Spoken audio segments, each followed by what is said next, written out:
The body that runs Durban's Ushaka SeaWorld has met with animal rights activists about the New Year's Eve dance party planned, and 11 men arrested for the murder of a 19-year-old man in the Northwest are expected to appear in court today. Ambusisiwa Khatebe with the latest news update. The South African Association for Marine Biological Research, the body that runs Durban's Ushaka SeaWorld, says it has met with animal rights activists about the New Year's Eve dance party, and they are satisfied that no harm will come to marine life. At least 750 people are expected at the venue for the dance party. Animal rights activists initially called for the event to be moved to an alternate venue, as they were concerned that loud music and bright lights could harm the marine life. Ushaka spokesperson Anne Kunz says their research proves otherwise. Probably about 6-7 years ago, where we have actually measured sound levels and the impact that they do have. We are satisfied that the speakers, they're all directional speakers, and at no stage, we believe, will the animals be affected at all.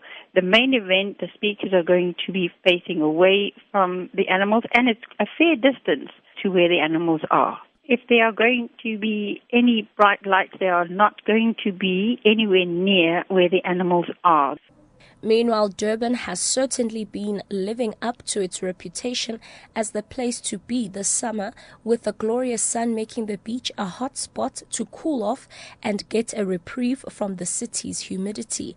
But with windy conditions being experienced today, bathers have been urged to exercise caution. Life-Saving South Africa's James Ross. The day started off overcast today, and we have a moderate to fresh southerly wind, quite windy, but it's going to be very hot today, despite the wind and the clouds. So if you can find a beach that's sheltered from the southerly wind, it might still be an option for you. On the Durban beachfront, you could go to Addington and Ushaka. They're fairly sheltered from the southerly wind. And then on the south coast, you could go to places like Uvongo or St. Michael's. Fire crews have contained a fire along the N2 near Albertinia in the Southern Cape. Fire spokesperson Vota Jacobs says a helicopter is being used to water bomb hot spots while crews are maintaining a presence on the ground.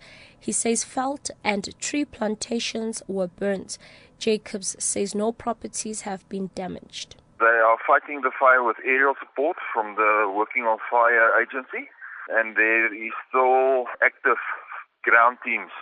At the moment, not windy. That's why they are trying to put the fire out now before the wind picks up. The N2 was opened last night about 11:30. The N2 was closed due to heavy smoke. And lastly, 11 men arrested for the murder of a 19-year-old man at Mahikeng in Northwest are expected to appear in the Molopo Magistrates Court today. Police say the deceased and 4 friends were arguing with the suspects at a local tavern. Bobby Serame reports. During a very heated argument between the two groups, a fight ensued inside the tavern. Local people tried to stop the fight, but in vain. In the morning, when they were busy towing the car which had broken down, the 4 suspects started to throw stones and break its windows. The deceased and his friends were allegedly attacked and severely assaulted by the suspect. He was certified dead upon arrival at the local clinic. Bobby Serame, SABC News, Mahikeng. Catch the latest news on the hour on SABC radio stations and on Newsbreak Option 1.